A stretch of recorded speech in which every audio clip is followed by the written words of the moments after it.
2, 1. 7 things you probably didn't know you need to know. I'm Jamie East, and this is the Smart 7. Good morning, everybody. It's Friday, October the 7th, and it's World Smile Day. And a big happy birthday to Simon Cowell, Lewis Capaldi, Tim Minchin, and Alicia Dixon. 3-hour blackouts could see the UK plunged back into the 1970s this winter, according to a worst-case scenario report by the National Grid. Households could experience the enforced power cuts if Vladimir Putin shuts off gas supplies from Russia and Britain experiences a cold snap at the same time. And it seems the UK will be the hardest hit in Europe. That's according to the CEO and founder of Utilita, Bill Bullen. Most countries in Europe have got more gas storage facilities than we have, so there's definitely a risk that that might happen. Meanwhile, Shadow Levelling Up Secretary Lisa Nandy has called on the government to reverse the mini-budget. She expressed her concerns as we head into winter. I'm very worried about our energy security. I think anyone who's been following the situation would be worried. I'm also very worried about the fact that people are struggling to pay their energy bills right now, and they're about to face eye-watering hikes in mortgage payments as well. And although Russia's already being blamed for the energy shortage now, the founder of Switchcraft, Andrew Long, says worse may be yet to come. But actually, Russia is still exporting gas, so it's just the global supply chain has been reshuffled. If Russia cuts off all gas exports, we'll see another huge problem.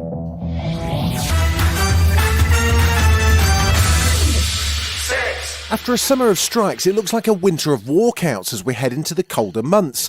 Another strike by railway staff will bring disruption to lines across the UK on Saturday, with only about 20% of normal train services set to run. But it's not just the railways. The union representing frontline staff at BT began strike action on Thursday, just as rival Virgin Media O2 announced a 10% pay rise for its lowest paid staff. About 40,000 BT staff represented by the Communications Workers Union are set to strike for 4 days, with 999 emergency call handlers also joining the walkouts. General Secretary of the CWU, Dave Ward, has attacked company bosses. You need to understand that these people were refusing to negotiate. Every other dispute in the UK at the moment is actually involving talks. This is a company whose levels of arrogance, hypocrisy and greed know no bounds. And the Royal College of Nursing is balloting all of its UK members for strike action for the first time in its 106-year history. The chief exec of the RCN, Pat Cullen, explains what they're hoping to achieve. This is about nurses trying to get ministers to actually stand up and listen to the dire straits that they are in, trying every day to look after their patients. President Zelensky's told European leaders that Ukraine must win the war against Russia in order to protect the EU. Speaking at the first meeting of the European political community in Prague on Thursday, the president warned this must happen so that Russia does not advance on Warsaw or again on Prague. Zelensky also urged the world not to give in to Russia's nuclear blackmail during an address to the Australian foreign policy think tank, the Lowy Institute. Appearing via video link, he gave this warning. If the world's response is weak, then Russia will come up with a new escalation. You see that the spectrum of illegal actions of this country is very wide. Missile terror, mass murder, deportations, nuclear blackmail, and the capture of Zaporizhzhia nuclear plant.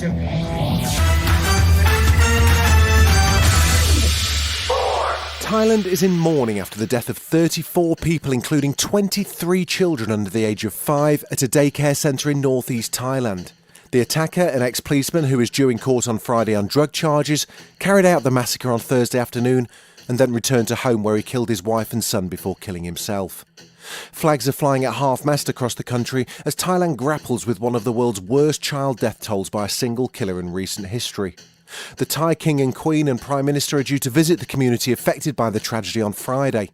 Thai Prime Minister Prayut Chan-o-cha expressed sadness at the killings. He might have something inside him, facing problems. I don't take anyone's side. This shouldn't happen. It definitely shouldn't happen. I feel deep sadness towards the victims and relatives. Nobody thought this would happen. Still to come on the Smart 7, Arsenal take the win and a sprinkling of not-so-festive cheer. Right after this. Welcome back. In Europa League action on Thursday night, Man United beat Omonia Nicosia 3-2 in Cyprus to avoid a repeat humiliation in 4 days. In the Emirates, Arsenal fared better as they hammered Bodo Glimt 3-0 in a game that saw outstanding performances from Eddie Nketiah and Fabio Vieira for the Gunners. Arsenal manager Mikel Arteta spoke after the game and said there's more to do. Really happy, obviously, with the win. 6 points now with a clean sheet and the way we attack the box when we go there. But in general as well, I think we lacked a little bit of connection today between the players. Too many simple things, too many giveaways, and we weren't that consistent and that dominant throughout the game.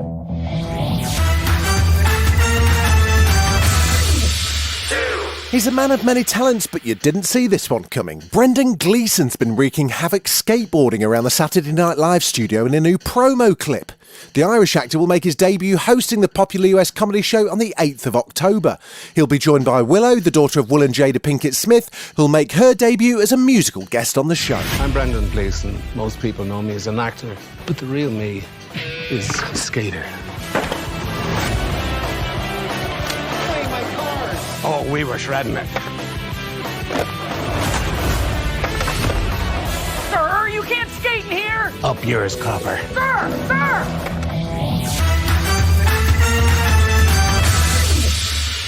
It's early October, so you know what that means. It's practically Christmas, and the trailer for Violent Night is sure to get you in the spirit.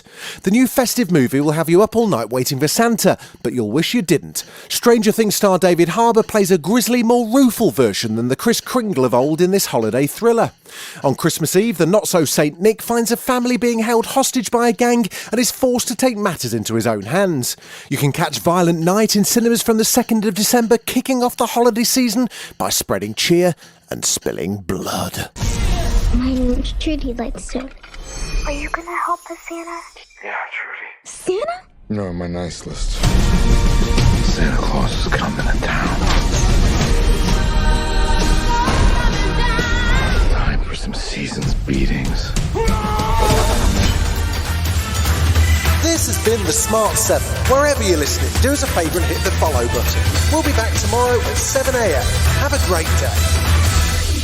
Written, produced and published by Daft Doris.